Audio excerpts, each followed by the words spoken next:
هو المحشي ده قرداحي ولا ايه؟ ولا انتوا مش ناويين تطلعوا حته لحمه من اللي ما دقناهاش غير اول يوم العيد دي؟ اللحمه دي يا حبيبي للعيال مش ليك. طب ما انا بسال عشان العيال. الله. ما انا عارف ابو بطني. يا لهوي، انتوا لسه ما خلصتوش المحشي والست داليا لسه ما خلصتش زواق.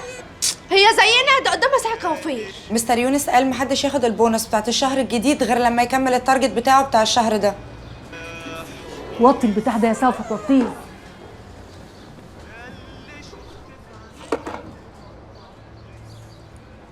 بقول لك ايه، هو يوم واحد اللي انا واخده اجازه ها؟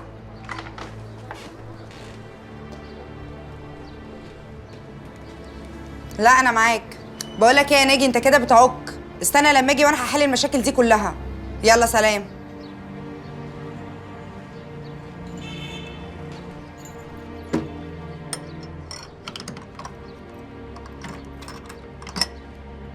جاهزه يا طنط؟ من بدري يا اختي. طب يلا بينا عشان ما نتاخرش. مش ضيق شويه اللي انت لابساه ده؟ لا انا اللي تخنت. تخنتي بتوسعي هدومك. لا تخنت يبقى خس. طب يا اختي مش تقولي صباح الخير الاول للناس اللي قاعدين؟ صباح الخير للي قاعدين. صباح الزفت على انا مش هرد عليكي بس عشان كبرتك واقفه. والكبيره بتقولك لما نرجع تبقي توسعي هدومك. يلا يا صفوه. يلا يا اخويا.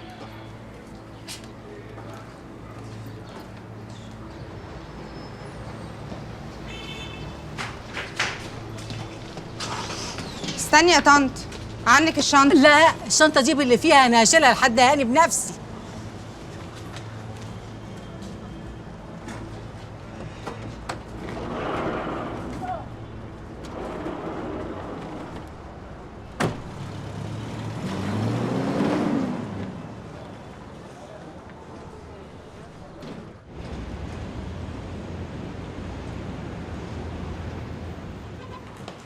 تعالى يا سعيد، جبت الايصال؟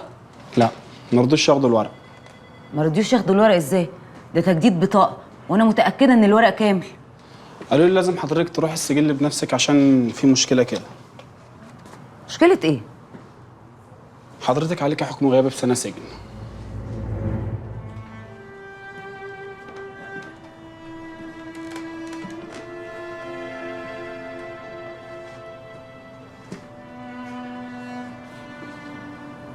انا عليا حكم؟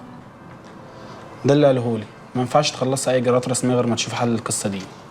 طب روح يا سعيد روح.